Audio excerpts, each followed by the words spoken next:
Hi,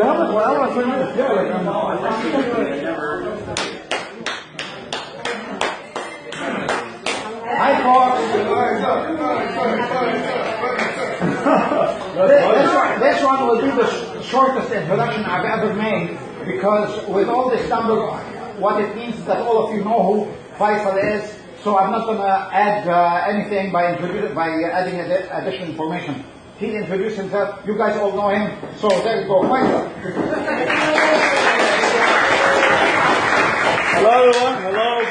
This feels like a completely stand-up comedy. I only had lots of drinks. I got shit-faced last night. So what you're gonna hear from today is like really maybe the true version of who I am, which is a terrorist in the background. But for those of you, probably some of you have attended my talk 2 days ago at York University. Some of you have not. But I think that the main thing that I would like to talk about today is what I would say is kind of the mission of my life, of the mission that has really been that I've been identifying with at least for the past 15 years of my life, which is extremism. For those of you who probably know, I was born in Iraq, and I lived in the the Second Gulf War, and it's the time in which Al-Qaeda and other terrorist groups had a major influence in my country in particular, and over the region, as you can see right now in Syria, Yemen, and other parts of the Middle East. So I'm lucky and privileged in a way that I grew up in a more liberal household compared. Actually, in fact, now I grew up 6 years in the West. I would say that I grew up in a more progressive household than even many people who live in the West. Like my parents are the typical Asian family. My dad is a doctor, and my mom is a lawyer, and my siblings are doctors and engineers. What a surprise, right? So in my family there are 3 people. You are either engineer, doctor, or failure. So you have to pick one of them. I consider myself very lucky that even in an environment that was very sectarian in a way and very religious, I was able to, maintain a secular belief. Sorry? Sanity. Sanity is one of the things that is available in Wikipedia that I kind of read. It's, I think it was Seth Andrews. He said, "What it's like being like a secular and free thinker in Iraq." I told him like it's being the only sober person in a car full with drunk people, but they're not allowed to drive. So this has been generally my feeling, is that for those of us who really believe in it, and I will explain later about why do I do what I do, but I think we are on the right side in terms of ideas. And when I was dealing with extremism first of all on the ground, I was engaging more on the ground in Iraq, and then unfortunately I ended up on a death list that I had to leave the country. So and my story starts from Iraq to Lebanon to Malaysia and South Asia, and then I live in the United States in a small town called New York City. So, and 2 years ago, I founded my NGO, Ideas Beyond Borders. And before that, I used to work took the corporate route for a while, and because there's more experience there. So I wanted to have the experience of the corporate world and try to bring it into the counter-extremism and counter-terrorism world. So I started.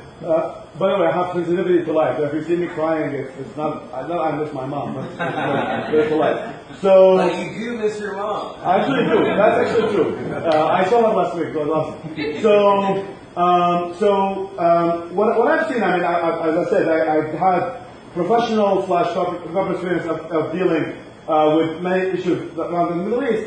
And what I said, there are 3 major things. The one major thing is that since the World War on Terror, quote unquote, started by the United States, and also that what's sometimes called the CDE world, which is the counter-extremism world, that is landed by sometimes called the soft power, which is the United States State of Department or the US aid program. They try to not engage in violence, but rather engage in more, sometimes called soft power, etc. And there's the hard power, which is the Department of Defense, namely the Pentagon and the war on terror launched in Afghanistan and Iraq.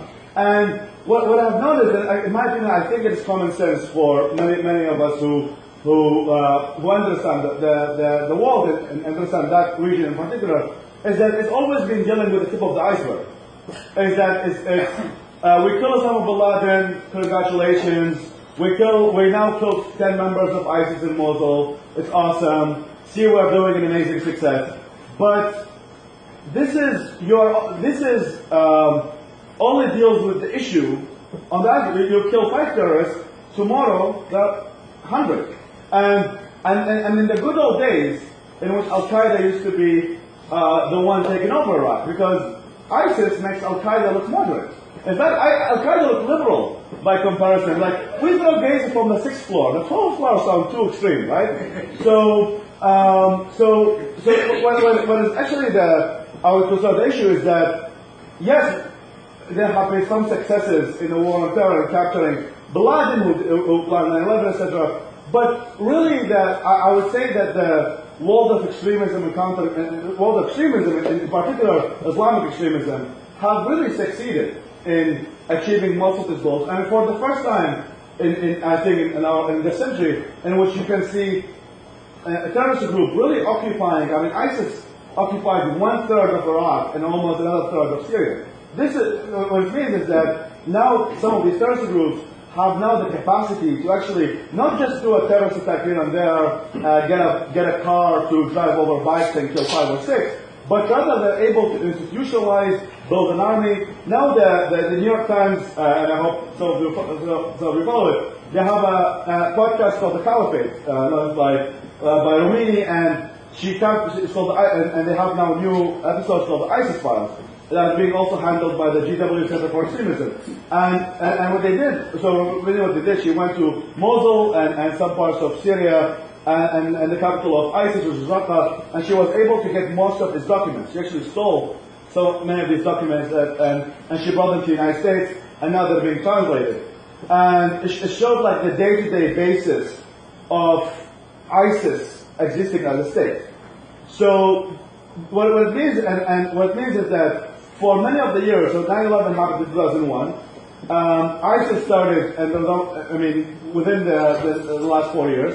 So what it shows is that within all these years of supposedly working in counter-extremism and developing methodologies and also forces to fight against terrorism, many of them hardly ever worked. So, and they have not worked, and that's what actually built up the mission of my new organization, or my organization currently, is not been dealing with the extremism on its roots. So the mission of my organization, Ideas Beyond Borders, is preventing extremism before it takes root. And we chose that mission in particular because extremism, is a process, and it's a result of an ecosystem. So that ecosystem is geopolitical. I mean, ISIS existed because many countries in the region wanted that terrorist group to exist. So, and there are many of these factions, political or non-political, benefiting from the existence of ISIS. But there's also the ideological elements of why many of these terrorist groups believe what they believe. One of the main books that were the inspiring ideology of ISIS is a book by a guy called Abu Bakr Naji, who has a book called Idam al-Tawahhush, which means the management of savagery. And the management of savagery, he was justifying why it's allowed to use terrorist attacks to kill civilians to achieve a geopolitical religious goal. And where did Abu Bakr Naji get his ideas from? It wasn't Mein Kampf, it wasn't the Communist Manifesto, even though I hate one of these books. He took them from some historical things that exist within Islamic history.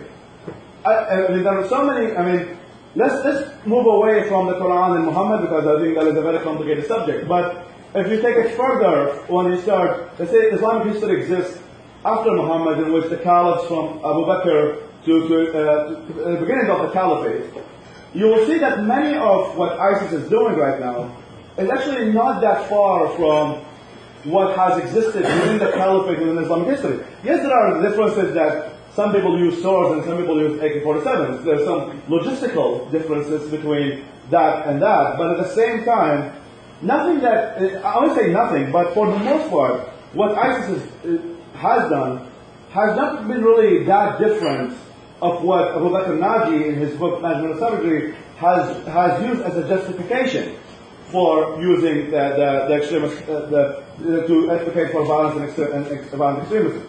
So these are, as I mentioned, so the two major reasons is the failure of both the hard power in terms of the war on terror, the physical war on terror, and then the soft power used by the state of etc.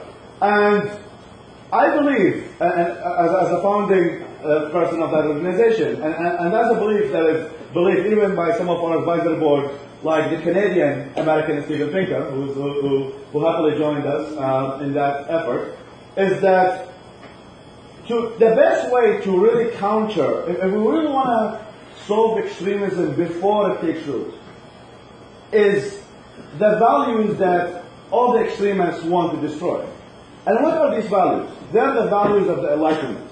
If there's one word that can really solidify what most of these terrorists, or not necessarily the terrorists or the violent extremists, but the extremists themselves from the Muslim Brotherhood and other Islamists and political Islamic organizations that exist in the Middle East, in particular across the Islamic world, if there's one thing that they hate, is the Enlightenment values. From women's rights to individual rights to the property rights to the concept of freedom of conscience, to the concept of freedom of thought, to the concept of globalization and connecting with people of different cultures. If you look at extremist organizations, at their core, they're either a reaction to that Enlightenment values, as we can see sometimes in the far-right movements, which is also another form of extremism, but and the Islamic one, that at the same time uses the utilization of the propaganda of that the West is responsible for all of our ills, not the fact that we have not caught up with most of the industrial world and the Enlightenment values. So, as we were thinking, like when Pinker was, we had having conversations, like, what is really, if you look at all what extremists really hate, and not I need to single out Islamic extremists, but considering that this is my specialty in the region I'm focused on, if you think about it, all what they care about is the destruction of their Enlightenment values. And that destruction includes the diversity, not just of thought, but the diversity of races. Even though I would love to live in a world in which identity politics and racial politics are important, but for the extremists, it matters to them. So these are, I would say, the three main inspirations. Just like Moses, when he went to mushrooms on the mountain, I had my inspiration. So this is kind of the founding principles. So now we have the founding principles. Then what's next? Is to create programs, and that's sometimes called, by those of you who work in business, called the theory of change. The theory of change is really transferring these ideas, what I just was talking about, what actually extremists actually hate, to an actual functional program. And we figured out, based upon lots of research, that most of the Arab world and most of the Arab youth, there are two factions that I think, two elements that I think are very important to discuss. Number one is that most of the, so according to the UN Development Report, and they published that on multiple occasions, but there's one thing that I think is a very important thing to say. There are more books translated to Spanish in 1 year than Arabic in 1,000 years. Let's think about this for a while. The ratio is 1 to 1,000. So if you talk to the publishing houses, including the major ones that exist in New York and exist in California, and you say like, okay, so you as an author, which are the countries that acquired your rights? They will say, well, the French, the company in France acquired us, company in Spain acquired us, some companies in South America. Arabic is not on the list. In fact, as I'm now working in acquiring the rights for the books, it's kind of really interesting that most of the books that we have access to living in a privileged first world country are not in any way exist in our societies. And you can account that for two major reasons. Number one is extremism, Islamist extremism in the region, and the other side is dictatorships from Assad and Saddam Hussein and others, who would like to keep the society. I'm going to finish the last thing. 5 minutes. That's step by step. So it's got to keep the society as ignorant as possible. And then the second reason is there is actually now, because of the rise of ISIS and other terrorist groups, many Arab youth, and I consider myself one of them, there is a huge movement that is like, okay, so we have been indoctrinated, we have studied Sharia in school, they have told us that this is the Islamic State and this is what it should be. And now we're seeing how the Islamic State looks like, and we actually don't like it that much. So there is lots of reaction. I mean, I'm constantly researching on the region because that's my work, and I'm constantly seeing what the reactions of the Arab are.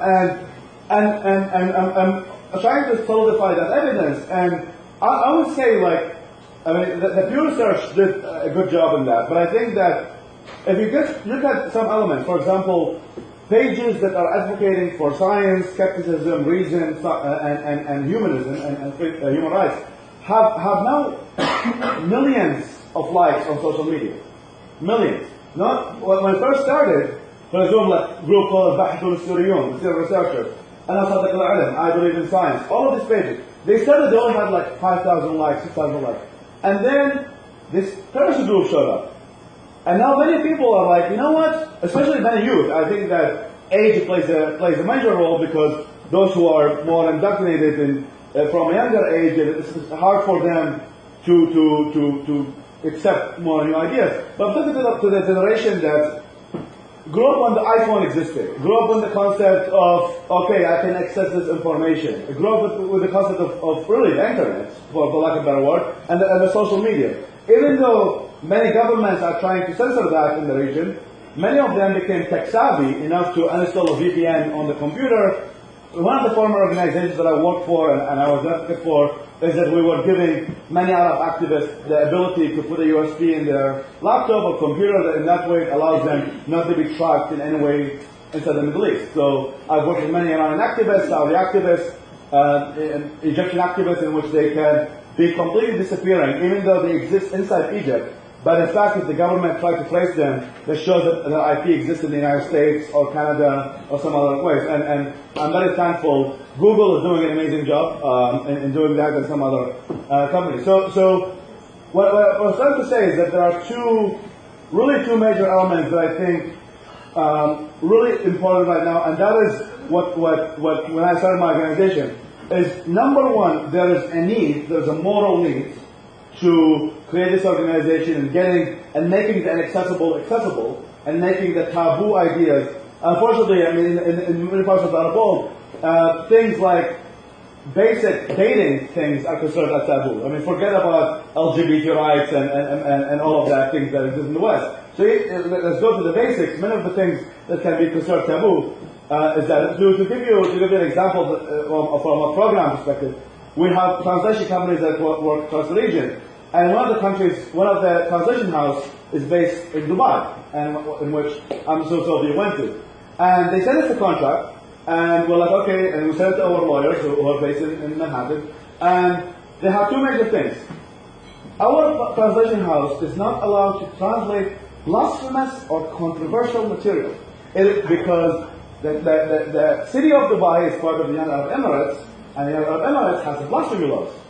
So in that way, they are not allowed. So let's take a book like Steven Pinker, Life in Men Now. They are not allowed by law to translate these books.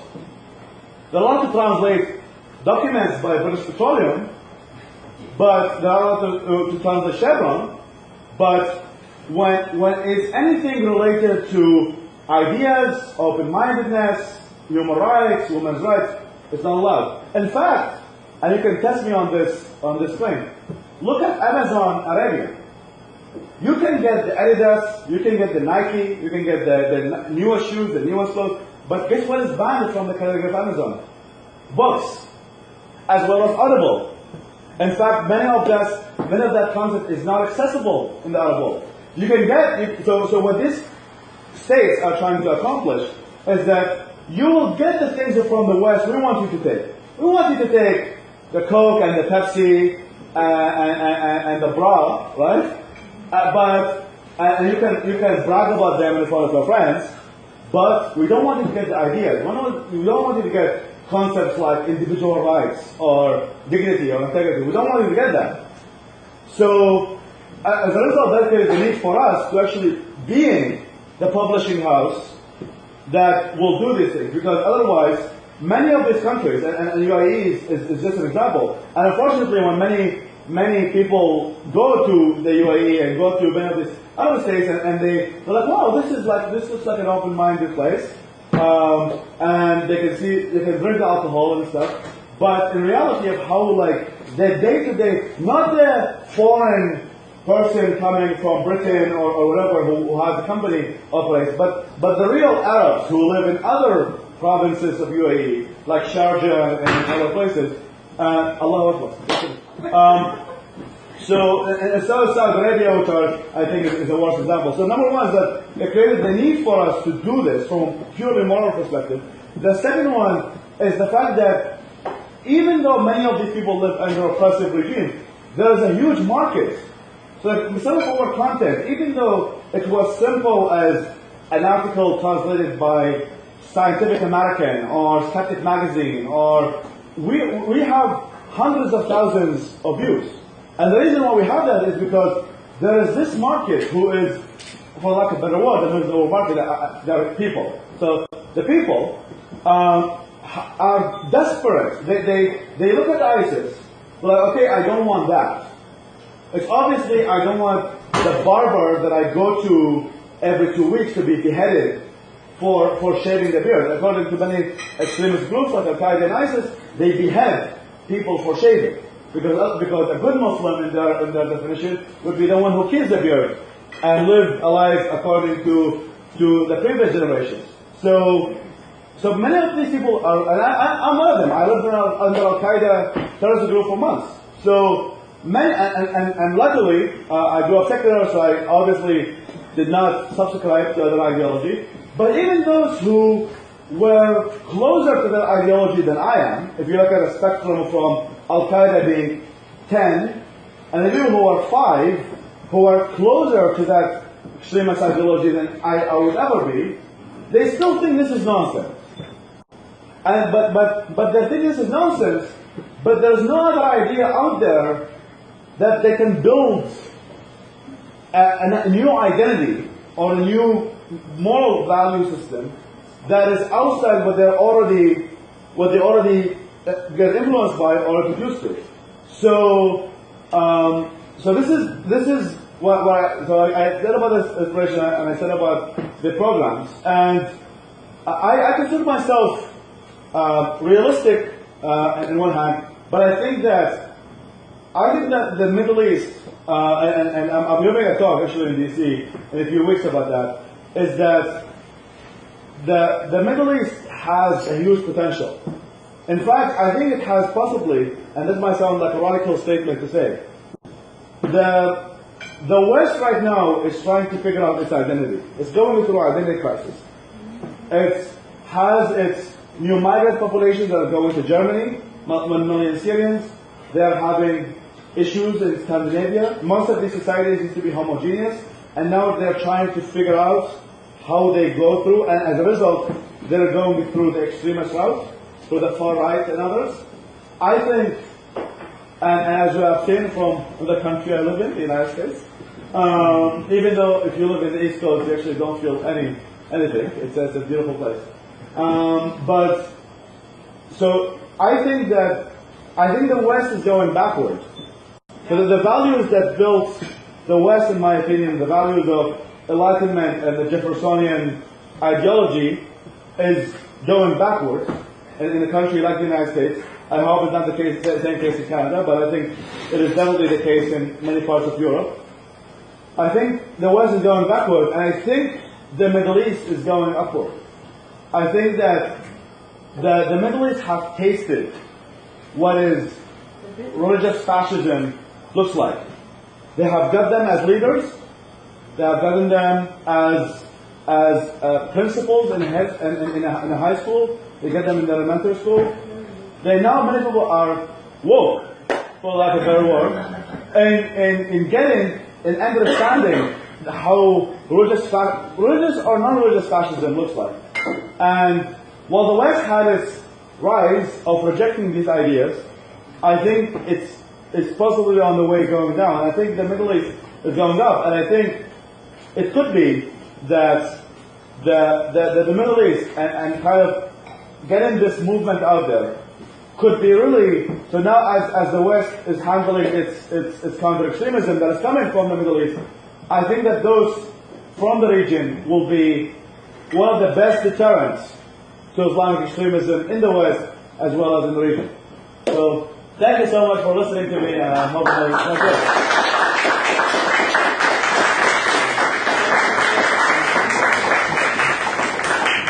I don't know how cohesive I was after 2 shots of tequila, but I hope my English wasn't that bad.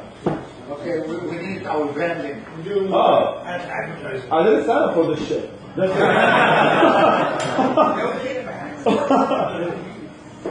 You look so much better that way.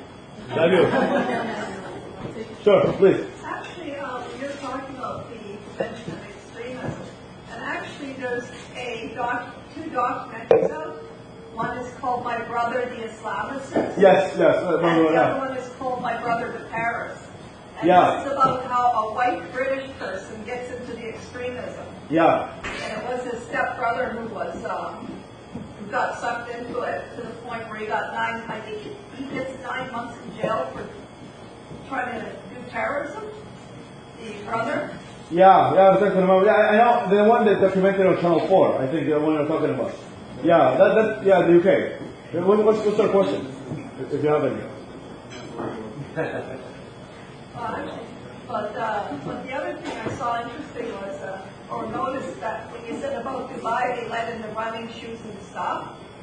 And it kind of reminds me of the Roman circus, the bread and circuses of the ancient Roman times. Just give the people their entertainment and give them their things and keep them so entertained with nonsense and with material things that they don't want to think and question. Yeah. This is exactly what.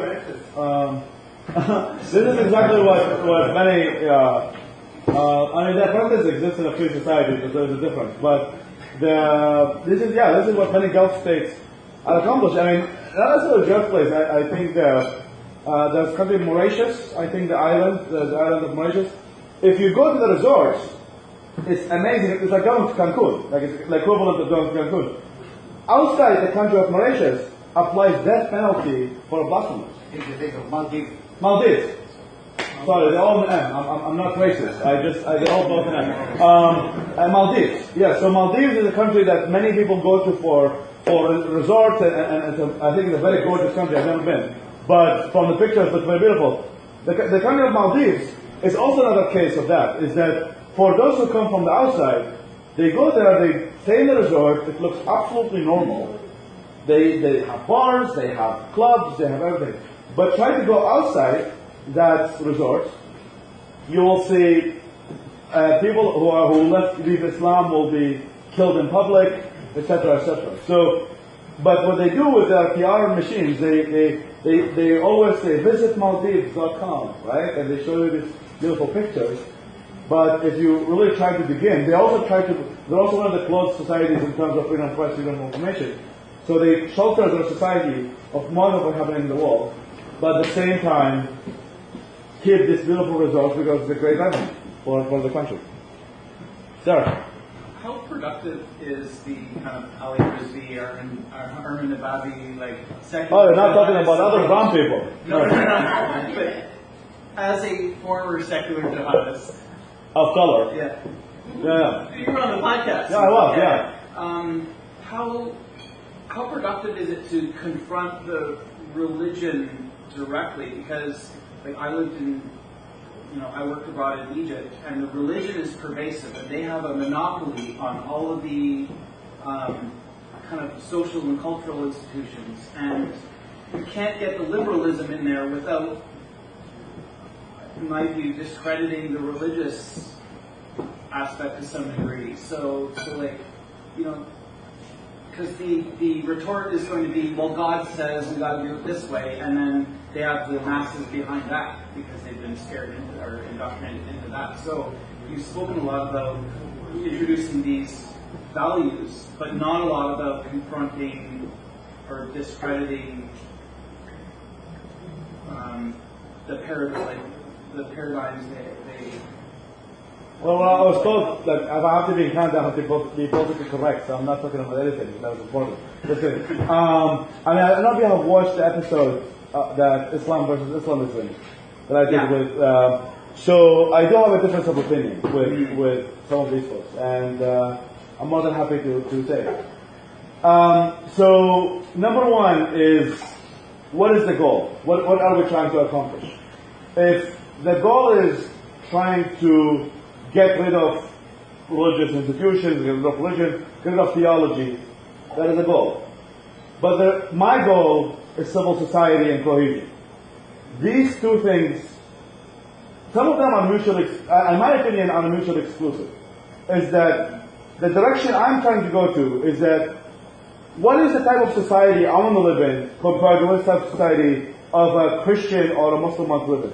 I look at religion as a spectrum. And I talked about that on the podcast, and some people posted it. So I look at it as a spectrum. So, hashtag not all Muslims, I think it is important to say, is that there is major differences, some differences, not major, but some differences that exist within Muslims. I'm not a theologian, so I'm not going to discuss about Islam and what it says, what Islam says.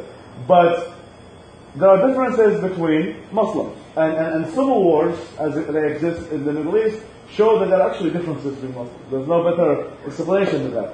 So, within that spectrum, ignoring the sectarian Sunni versus Shia, there's a spectrum of religiosity, and there's a spectrum of conservatism, and there's a spectrum of politics. So, in that spectrum, there are conservative Muslims who don't want to live under Sharia law. And there are liberal Muslims who want to live and think of Islamism as kind of a fairy tale that they want to live in. And there are people who utilize religion in politics, which are the Islamists, and there are people who utilize Islamism and violent means, and these are the jihadists. So, and when it comes to approaches, I'm not authoritarian, I'm not going to tell people what to do, but I do think that perspective that is we should fight religion head on, all of that, I think lacks a lot of nuance and historical meaning. The Muslim world went through different ages and went through different religiosity / secularism / openness. There were times that the Muslim world was more open than Europe was. And there were times in which the Muslim world was receptive to ideas of science and philosophy. And there are multiple schools like the Mu'tazilites, which the Imam Ma'mun believed in the House of Wisdom, which is the name of our Hazaj Club that named after. So, what I find problematic, not to use that word as used by the left, but is that this is the worldview that Ali and Arvin are spreading, which has actually achieved their goals. I mean, for example, there is a famous Egyptian blogger. His name is Ahmed Halton. He's well known within and he has this story, I think a video of him and there's this guy, Ismail Muhammad, the Black Duck, that's the show, this YouTube show. And Sharif Gabra is another one. Yes, Sharif Gabra is the most popular one of them. He was jailed, yes. So I think it was either Ismail or Ahmed Halkan said this. Said, he was a Salafist, so he was on the top of the spectrum, right? And he said, I looked at the world in black and white. And what I needed is a punch in the face. Not physically, but metaphorically. Is that I wanted someone to tell me my life is absolutely worthless and your religion is absolute bullshit. Because otherwise, he looked at all these reformers and moderates, a bunch of hypocrites. Like they're not really applying real Islam. Real Islam says this, and this. So they needed somebody like the aggressive approach. And even though aggressive is not in a physical way, but metaphorically. And so they need that. But for a larger percentage of the population, I mean, these I would consider to be exceptions of the norm. The exception of the norm is the one that really need the super heavy, religious bullshit approach. And I think that that the larger population will demand the same rules of conversation as any respectable human being was, is to respect them as individuals and deal with their ideology as currently exists and try to move them to a positive direction in which the civil society can coexist together. So, I think, as I said, I quit the podcast for that reason, just to FYI, is that when we are trying to interview people who are from Islamic backgrounds, who originally want to live in the same society as we do. Let's take Majid Nawaz, right? Majid Nawaz and I, he's a dear friend. I party with him every time he comes to New York. Majid Nawaz and I want to live in exactly the same civil society. Exactly. He wants secularism to be in the government. He wants individual rights. And he wants, who gives a shit if he believes in Islamic identity to be maintained, or he believes in supernatural? Who cares? In my opinion, who cares? Yes, I know there are some people who are like atheist warriors here, right? Who care that if the world does not exist, who live in rational utopia, who will be like, oh, the whole world should be rational as I am. How come the world does not subscribe to my rational ideology? But for the most part, I would argue, I live in the United States, right? I live in New York, a very liberal town. We have Christians live in New York, we have Jews live in New York. All of us want to live in New York. We want to live in the same civil society that allows, that when you go to Barnes and Noble, you see books of all diversity, whether atheistic or non-atheistic. All of us want to live in that same society. Trying to change that, in my opinion, trying to, like, oh, if you're not what I am, therefore you suck, is authoritarian, in my view. And authoritarian, not necessarily I mean Stalinist, that you get to jail people who are not agreeing with you. It's a constant debate and division between society. You need even society for it to exist to have some sort of cohesion. You don't want people to debate every time they see each other who's different in their beliefs. You want them to coexist, to think that it is, the other point of view might not be valid, but as Aristotle said, you have to entertain an idea without accepting it. This is the society I want to live in. And I think there are many Muslims, or non-Muslims, or Christians, or Jewish, or whatever, want to live in that same society. I'm not an atheist advocate. I'm not trying to change, not even on a pragmatic level. I don't think it's even possible. And from a pragmatic level, I think it's impossible. Or from moral level, I think it's immoral. So as a result, like, you know what, guys?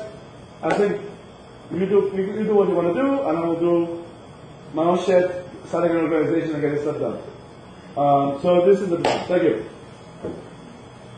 I'm gonna play that devil's advocate. Please. So these days in Egypt, there was a project submitted to the Egyptian parliament in order to prevent the burqa from public places. And the argument there is raising people who are against it. They call it like freedom. This is our freedom to wear what we want. Yes. So is it really personal freedom? No, it's not. Everyone does. So Yeah. please explain Yes. why it's not. So there are contradictions in many of how people. So one of the things one of the talks I am proud that I've given is how the West and how these ideas of freedom in a way are self-destructive. Is that under fascist societies, Islamic, Nazi, communist, etc., freedom is not allowed to exist. Liberal ideas are not allowed to exist. But under liberalism, communism, fascism, Islamism are allowed to exist. And what they do, they try to utilize the ideas of the West to destroy it from within. And it's been happening in Austria, another example. And when, for example, when it comes to the burqa, I'm an advocate. Even though I'm in Canada, I should be politically correct, but I'm not.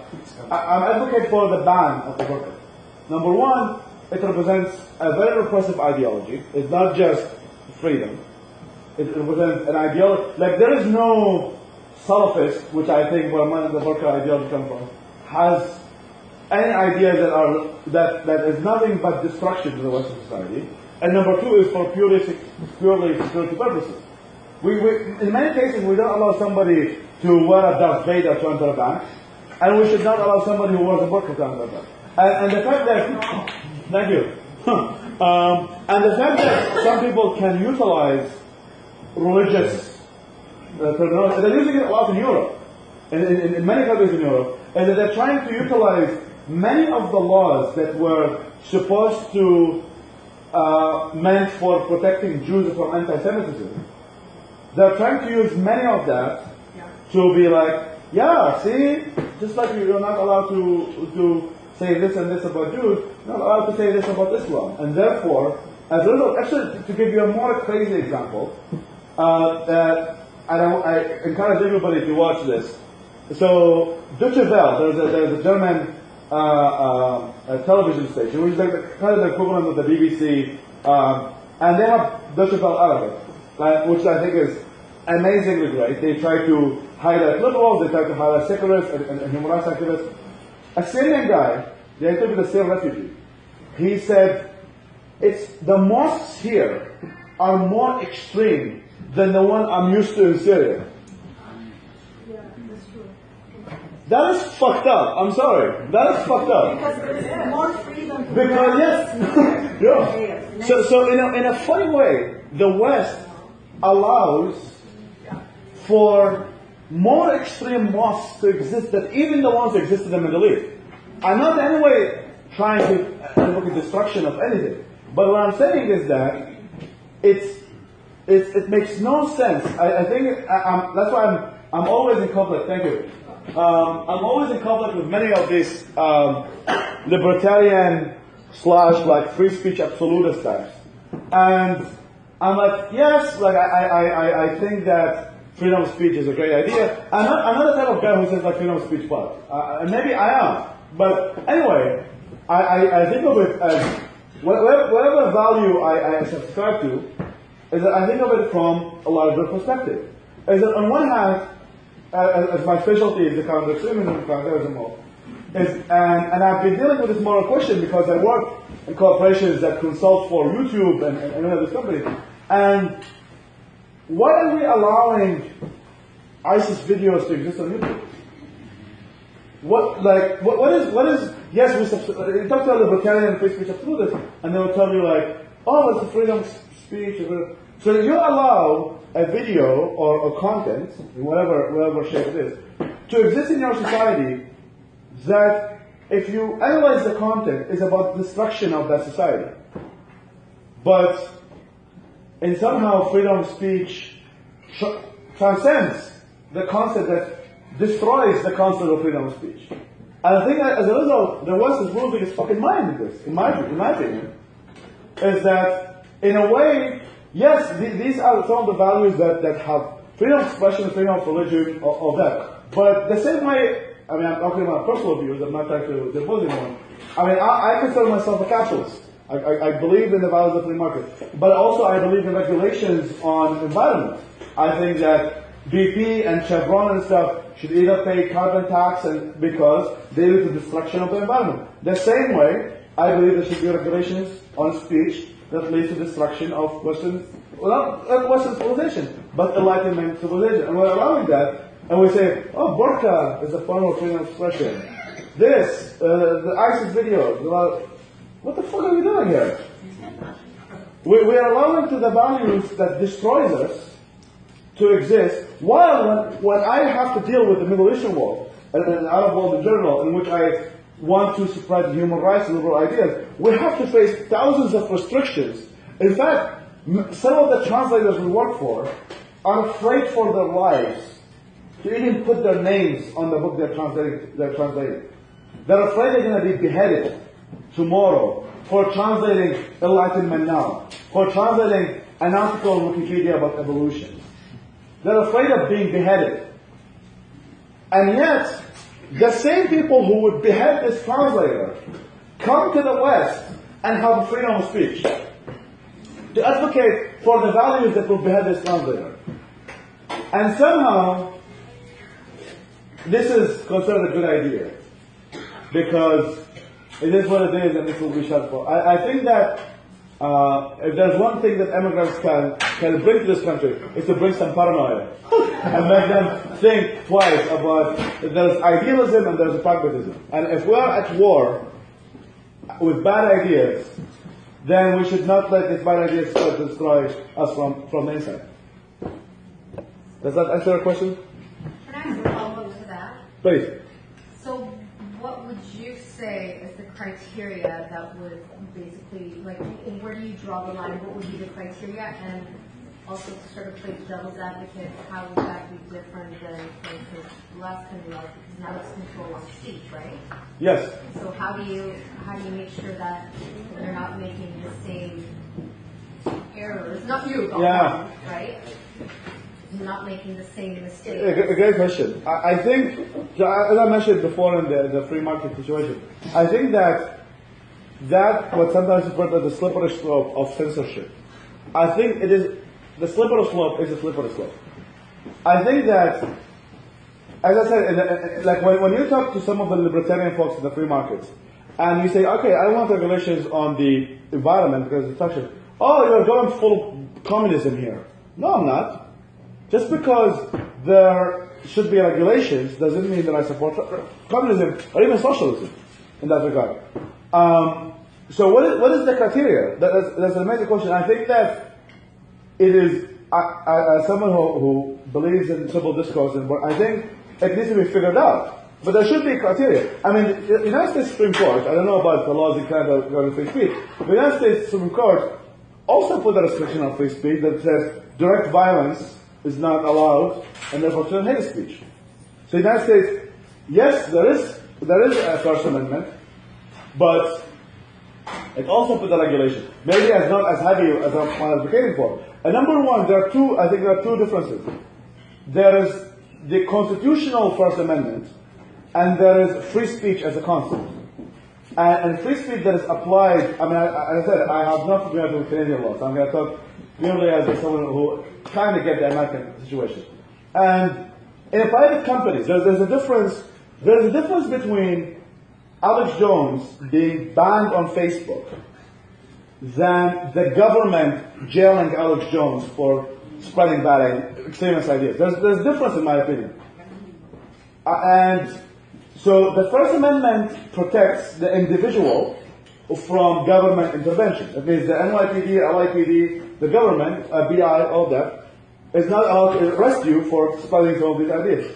But I think that there's that, and there's a separation of the private sector, in which it has a different set of. So I'm not a constitutional lawyer, so I'm not going to discuss about what the government per se should do. But I think that there are more people who use Facebook and Twitter than people who look at the State Department website. That's a factual statement.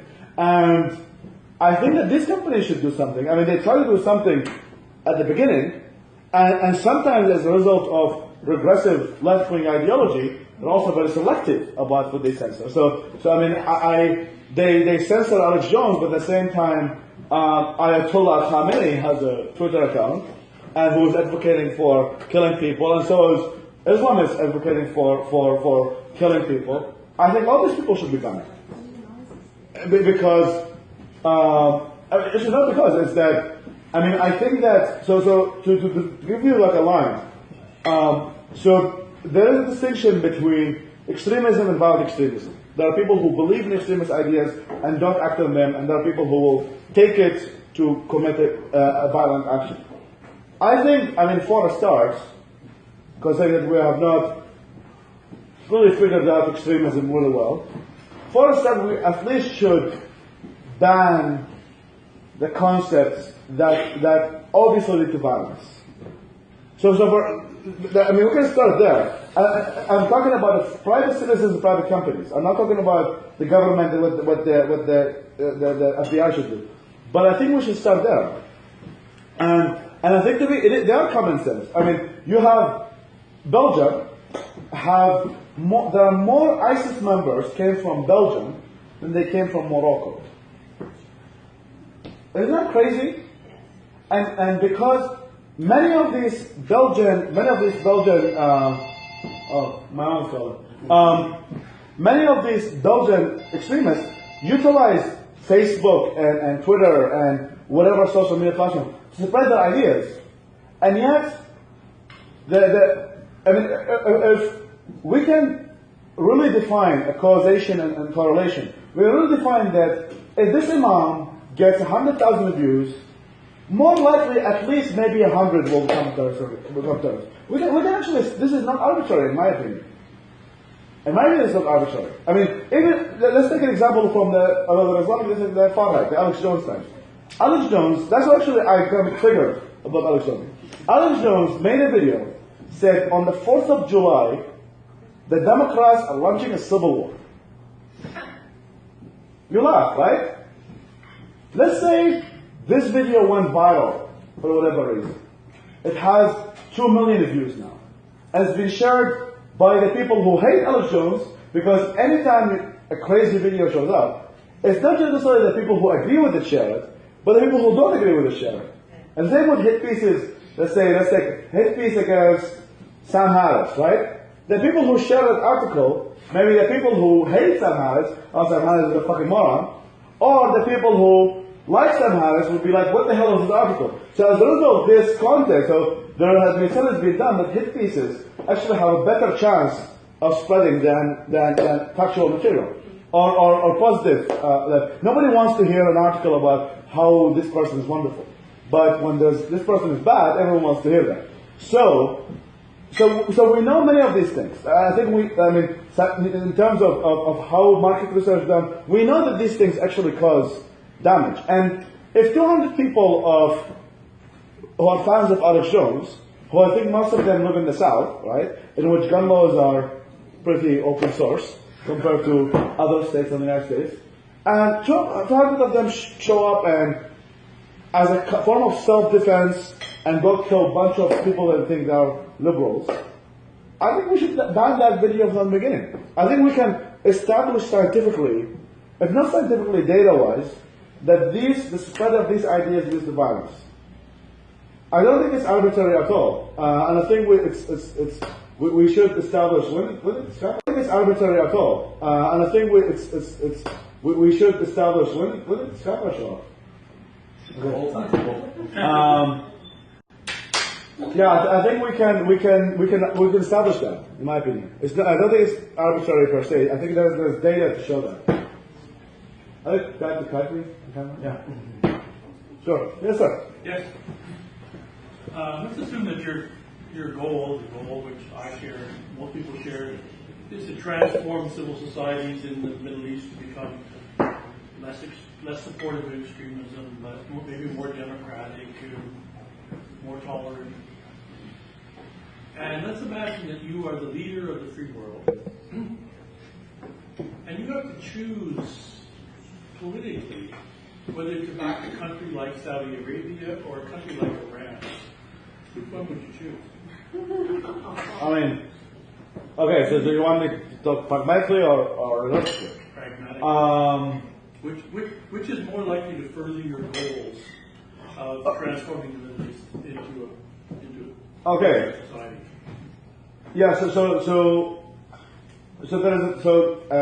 Actually, it's kind of a destructive value that I think also about the West and its foreign policy is that in American elections you only have a president for 4 years, right? He can be re-elected, but generally speaking, when they become presidents, they only think in 4-year limits of how I'm gonna keep the world as safe as possible and try to maintain the situation and keep it at peace. So that's the pragmatic level, because I think the system allows, especially in a very, very not bipartisan, but rather very partisan world, especially I think in the United States, is getting further and further in polarization, as we have from Alexander Cortez on one hand and Trump on the other. So as a result, many of these 4-year presidents, 4-term presidents, they try to maintain, let's say, the pragmatic side. And the pragmatic side is Saudi Arabia. Unfortunately. I didn't mean the question to be about Trump. Or I'm talking about the real world. The President of the United States. Yeah. If you were the leader of the Well, the President of the United States is the leader of the world. Yeah. If you could direct the entire Western world yeah. to to help achieve your goals, Yes. which countries or which societies should we be supporting? So yeah, I would. Which ones are on the path? So here, I think actually there's an article I've written called "Why Life Badawi Matters." It's on a freeway. Why Life Badawi Matters. Okay. There's a freeway magazine that explains things in detail, but I will give you the answer. It's Saudi Arabia, and the reason why it's Saudi Arabia because the majority of the world are Sunni Muslims, and Iran is a Shia Islamic state that even if Iran becomes a secular state, and I think they have actually higher potential because they have a better educated population. They actually come from a much more civilized place than the rest part of the Middle East. The young people in Iran are many of them love the West. They not necessarily love the West, but they love the ideas that I am advocating for. That being said, to have any influence, so forget about Iran for a second. Saudi Arabia has influence in Pakistan, Bangladesh, and Indonesia, and India. This is where almost 1 billion Muslim lives. 1 billion. 1 billion of Muslims, actually there's fake news. Most Muslims don't live in the Middle East. And don't live in the Arab world. Most Muslims live in Indonesia, Pakistan, Bangladesh, and India. These are where 1 billion Muslims are. What are these 1 billion Muslims? Sunni Muslims. So, if the United States, or speaking of the free world, yeah, I mean I believe the United States is the free world. Let's say the leader of the free world, the state of the United States, if he would ever change the Muslim world to restore civil society and enlightenment and human rights, the change has to come from Saudi Arabia. To be clear, you don't mean supporting Saudi Arabia. No. Because I think I need that to be clear, that when you're choosing, you're saying, well, this is the center of the influence, the Saudi Arabia. Not that we should support, for example, Saudi Arabia and Mohammed bin Salman. No. So, yeah, thank you. Yeah. Be clear that. No, I don't. You're also equating. My question was about civil societies in the Middle East. It wasn't about Muslims. Yeah. The Muslims in Bangladesh and Indonesia are very different than the ones that live in Saudi Arabia. Not really. I mean, Saudi Arabia have invested billions of dollars to build madrasas in Pakistan. I mean, why do we have the Bengali bloggers hacked to death in Bangladesh? Bangladesh is a secular state. How did Bangladesh turn from, it started as East Pakistan and turned into a place in which if a secularist walk in the street, they get beheaded? It's Saudi Arabia. Yeah. So yes, maybe the good old days, South Asia used to be more secular, but I think, Pakistan started as an Islamic state, so that's different. But Bangladesh started as not. But that's the question. Just a second. Would you rather live in Saudi Arabia or Indonesia? I mean, at the moment, yes, Indonesia. Yeah. I lived in Malaysia before, but Indonesia. I mean, so the repressive kind of extremist.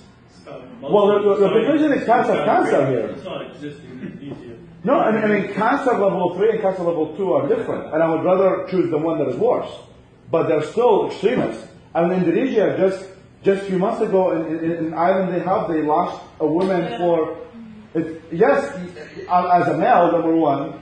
As a male, there are some things that I can do that in some countries better than others, including Saudi Arabia. I mean, not currently, but many people can go to Saudi Arabia and drink alcohol and go to nightclubs.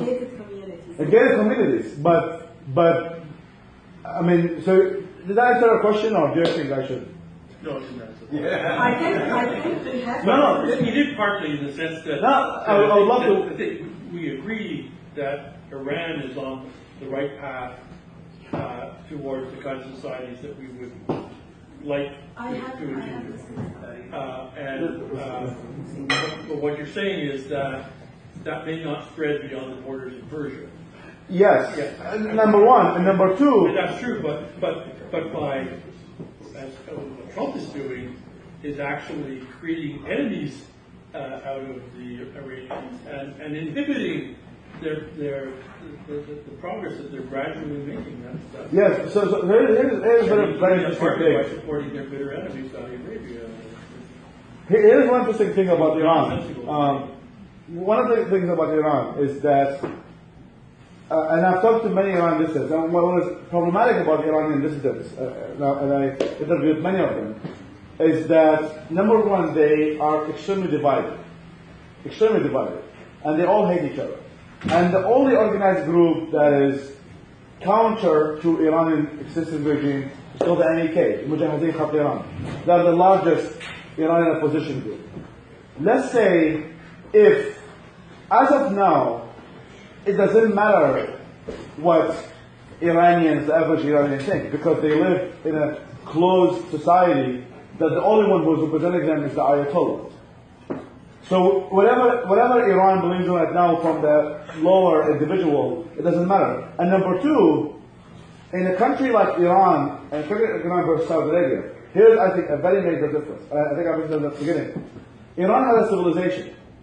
You will have more people fighting for Iran, citizens of Iran fighting for Iran, even though they're more westernized, against any foreign army that you would have from Saudi Arabia. Because even though you see some news that they actually like their king, most of them would rather die for a cause like Islam than they would die for a cause of defending the royal family. While secularists, including secularists of Iran, would rather fight for the Ayatollah in fighting any Western influence than allowing themselves to be occupied and conquered. So I think there's a major difference between Iranian citizenship, Iranian civilization and background to Saudi Arabia. And so yes, I mean, Trump is trying to antagonize, but I think, and I'm not a fan of Trump, Iran, as it exists today, is a major sponsor of terrorism in the region. Iraq right now is occupied by Iran. You land in Iraq right now, and you see pictures of Ayatollah Khamenei everywhere. Iran is not just this simple state that they want to live by themselves. No, Iran is a major sponsor of terrorism in the region, and that is not a defense of ugly Saudi Arabia and the Gulf states. You go to Lebanon, and you enter the southern part of Dahiya Janubiyya, the southern part of Beirut, and the southern part of Lebanon. You see pictures of Ayatollah Khomeini. Because Iran, as it exists today, the founder of Iran, the modern Iran, is Ayatollah Khomeini, said that these values will not just exist in Persia, we're going to spread them everywhere.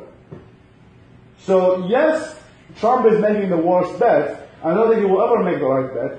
But so is President Obama, the one before him. He signed the Iran deal, which was a fucking disaster. The Iran deal said that the Ayatollah regime, which believes in supernatural and the restoration of the Mahdi and the hidden Imam, only 10 years of a break, and maybe they will not develop a nuclear weapon. You trust a regime that is spreading all its ideology and conquering the Middle East and believes in a supernatural warfare between Imam al-Mahdi as the hidden Imam and Allah on their side versus the extremists. You trust these people with a deal? You think, what percentage of Iranians do you think subscribe to that? I don't care about the percentage. I'm talking about the representative, the ones that Obama made the deal with were not the Iranian secularists who I'm talking about the societies. No one cares about the society when you live in an authoritarian regime. The societies are what's going to provoke the change eventually. Well, as someone who grew up in the Saddam Hussein regime, there was no way Iraqi society was able to overthrow Saddam. Yeah. No way. Yes, Iraq would have been exactly what Syria is right now. Yeah. If the United States did not intervene. The United States did not intervene in Syria, right? The Sunnis who make it, Iraq is the opposite of Syria. Iraq is the majority Shia, Saddam Hussein was a Sunni. Assad is Alawite, the majority of the population are Shia. Sunni. What happened? The people who led the revolution eventually started with a peaceful protest, whatever. Who hijacked that at the end? The Israeli terrorists. And now you have Syria divided into factions. And I think that if the Iranian people did a revolution without any help from the West, it is a million times unlikely to fail. And that's why Obama failed multiple times. Number one, in not supporting the Green Revolution. because he wanted to be like playing the game, okay, we've always been on the side of Saudi Arabia, we want to be on the side of Iran. He felt miserably in that. He didn't support the people who were, many of them were secularists and liberals trying to overthrow the regime. He was like, no, let the Islamists kill them, and we want to make a deal with them. And then he made a deal, it was a disaster. So whenever, like, even if Hillary Clinton would win, which is the one that I was supporting, as someone who's not a big fan of Trump, she inherited a very bad foreign policy. Whether it was from Justin Trudeau, and all of the G6+1 who signed that deal, it was an absolute fucking disaster. Whether Obama was the president, whether Trump was the president after Obama, or Hillary was president after Obama, they inherited a very bad foreign policy. And mainly about Iran, because the foreign policy of the United States towards Iran for the past 8 years, prior to Trump, was anti the secularists and the liberal. In fact, it was to enhance and empower the regime that is killing them every day. So, some picking aside of Saudi Arabia, this is just like a story. But in reality, the United States have been on the side of killing liberals in Iran for years. Yeah. I'm not sure I agree with the analysis about what Obama did. You should agree with me all the time. That's not the point. The point is in answer to the question as to which side you should pick, and I think there is this tension between which side you should support pragmatically and so on, and you said, well, Saudi Arabia, because it has the greatest influence, while I guess civil society in Iran is, and so on. Maybe the answer, in my mind, should be stay away from both and engage with civil society, although that in a way may not be as... Well, I mean, you can engage. I mean, one of the main things that I dislike... What does your article about Yeah, so one of the things that I dislike about America, when you support a country, and I think Canada did the right thing in that regard. I think that the foreign minister of Canada did the right thing. When he was when she said, I think the foreign minister is a woman, right? Yeah, she said that if you're going to continue human rights abuses, forget about arms deal. We're going to try to, and they call for the release of liberal activists. But the arms deal is still on. I think that the ideal situation would be to build a relationship with Saudi Arabia and pressure them towards with terms and conditions, not accepting them as they are, but try to move them to a real reform, not the fake reform that MBS and others are trying to do. But really, there's no reform can exist in the Middle East on Saudi Arabia without the existence of individual rights, without the existence of women's rights. Creating these fake things where let women to drive, the people who are affected by that law are very small. So he can write these PR articles that exist in the New York Times or Washington Post of how amazing the reform of Saudi Arabia is. It's fake news. Most of it's fake news. Most of it is handled by PR companies and consulting companies that exist in New York and DC who are trying to make this guy look like an angel. Most of that is nonsense. So, an ideal situation, in my opinion, I think pragmatism and idealism in a way, is that the United States should continue a relationship with Saudi Arabia, try to move them towards reform. If Saudi Arabia moves towards reform, then we have a much better Muslim world. Whatever Iran is going to be, it can have no effect about the Muslim world because of their sect, and they have almost zero influence on Sunnis. Just trying to understand your comments on Iraq and Syria a little bit more. Are you advocating, directly advocating Western military intervention? Well, that's complicated, but I know, and obviously, yeah. Not a simple yes or no answer to that question. Yeah, I mean, I'm going to go to a long answer here as well. I hope not boring you guys with my long answer. So number, I mean, we should look back at the Syrian revolution from the moment it started to what we have today. Most generals and anybody who have any basic expertise on the region said that this would lead to so much polarization if we don't intervene right now. So there was a time to intervene in Syria militarily, in my opinion, and also there are different ways of intervention. The United States, for example, created a no-fly zone in Kurdistan, Iraq, in 1991 during the first Gulf War. For those of you who remember that no-fly zone has protected the Kurds from Saddam Hussein for 12 years. 12 years, Saddam Hussein had tried to intervene in Erbil and Soleimani and Khok, which are the provinces of Kurdistan, but at the same time the United States protected them by the no-fly zone. The United States implemented none of that on any... They didn't do that. Exactly. The United States did any of that to areas that are more receptive to United States supportive of them. They did supportive of more liberal and stuff. So there is a cost of interventionism, and there is a cost of non-interventionism. And I define interventionism as a much larger than just purely the military sending a bunch of Marines and Navy into an area. I mean, there's one statement that Obama said, that was correct, of his disaster foreign policy, was that, okay, now, as of now, we send the army and then there's 2,000 civil wars happening, and what the U.S. Army is going to do in the middle of all of that. That's a true statement. But could that be preventable? I think so. I think in a similar way, protecting the Kurds from, I mean, the United States right now is still not providing a no-fly zone for the YPJ and other Kurdish forces, and who are fighting against Assad on one hand and then Turkey. But so now Turkey has a lot of influence inside northern Syria. That is considering, in fact, the Ahrar al-Sham, the group which supposedly was, not Ahrar al-Sham was liberal, the Free Syrian Army, the FSA, was supposedly on the more liberal side compared to others. Now they raise Turkish flags. So that is the cost of non-interventionism. One of the quotes I like, the Middle East is the opposite of Las Vegas. What happens in the Middle East doesn't stay in the Middle East. So, when the Third Revolution happened, and there was no fly zone established for areas that have more likelihood of being close to our values, I think that exacerbated what we have as a disaster right now in Syria. One of the largest crises in the world right now. Yeah. And what happened, as I said in my quote, in the Middle East, what happened? Millions of refugees. What happened to that? They went to Turkey. What happened to that? Now many European countries have to deal with that because they're on the Mediterranean. What happened to that? The Germans and the others have to deal with their identity, accepting hundreds of thousands of Muslims into their own lands. While, in my opinion, some of that, and everyone who understands that, understands the region, in my opinion, advocated at least for a similar intervention in the region to protect the disaster from happening. And now we're dealing with a much more disaster than we anticipated.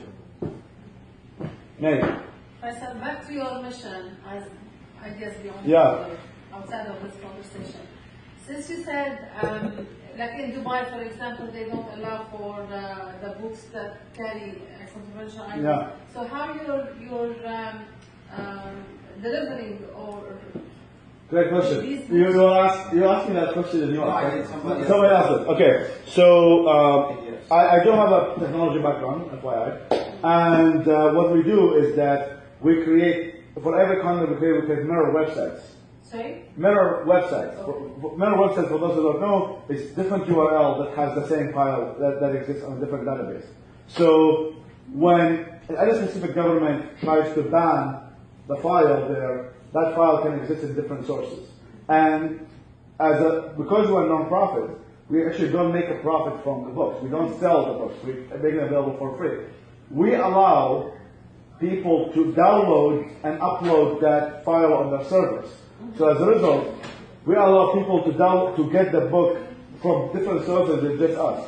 We would love to have the metrics in which you say we had $100,000, blah blah. But at the same time, knowing that many of these countries trying to censor mass information, we allow that content to spread all over the internet and even in websites that are open in that region. So our library is called Beit al-Hikmah Dubai now. It's now developed by WordPress. But in January you will see a very beautiful library that is a mix of YouTube and Amazon mixed together. A very beautiful website. But as of now, which we're allowing other people to do so.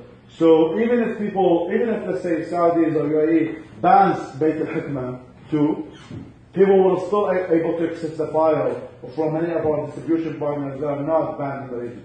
When we allow people, the people who consume our information, to upload it on ForShare, Dropbox, whatever content that they in that way. So if we get banned somewhere, We give our remote access. So these books are read for free? Yes. But you need to advertise or promote these. Yes, yes. There is. We definitely want more funding. I'm constantly fundraising. Donate! Thank you. So some of that advertising, all of that needs money. I mean, Facebook advertising to reach the target audience is not for free. But we depend on people helping us with that. But we did some advertising targeting some people. And the good thing is that the Middle East has cheap advertising on Facebook and other social media platforms because many, compared to the West, in which like the keywords that are used by Google and stuff are very much expensive. Like enlightenment, to say enlightenment in Google AdWords costs you like $1,000 to reach like 10,000 people. While if you use the term word of enlightenment in Arabic, you can reach 100,000 people in that quote. So it's cheaper than the Russian advertising. But I will definitely, I am more than happy to advertise as much as possible. That's amazing, Faisal. Thank you for doing that. Shukran. Actually, the way you describe it for governments, you're presenting them with a dilemma. They have to do whack-a-mole, like Yeah, and they cannot. The thing is, like one of the is that they cannot kill us all. They cannot block us all. So there will always be a time for. Maybe you can mention what you said on Tuesday, that unlike the Great Wall in the wall in China. The wall in China that prevents everything from being entering. So basically, in the Arab world, there are many countries, and basically, you have greater opportunity to penetrate their censorship. So Arab countries have different laws concerning free speech, and you can access websites in Lebanon living in Iraq. So in Lebanon there are no blasphemy laws, in Tunisia there are no blasphemy laws. So you can actually get some of the content from servers that exist in countries like that, and then it allows people to download the content elsewhere. Tell me, last question, I think. Because I think It'll be light, I promise. Two questions. Number one, has anyone treated you to a shawarma? And have you had shawarma in Canada? I have a lot of shawarma in Canada. Where is the best? Paramount was really good. Well, Osman's up the street. I can't recommend it. Osman's is the way to go, yeah. I can't recommend it, but it is convenient, so, that was a good one. Yeah, awesome. Okay, great question. Alright guys, thank you very much. Thank you.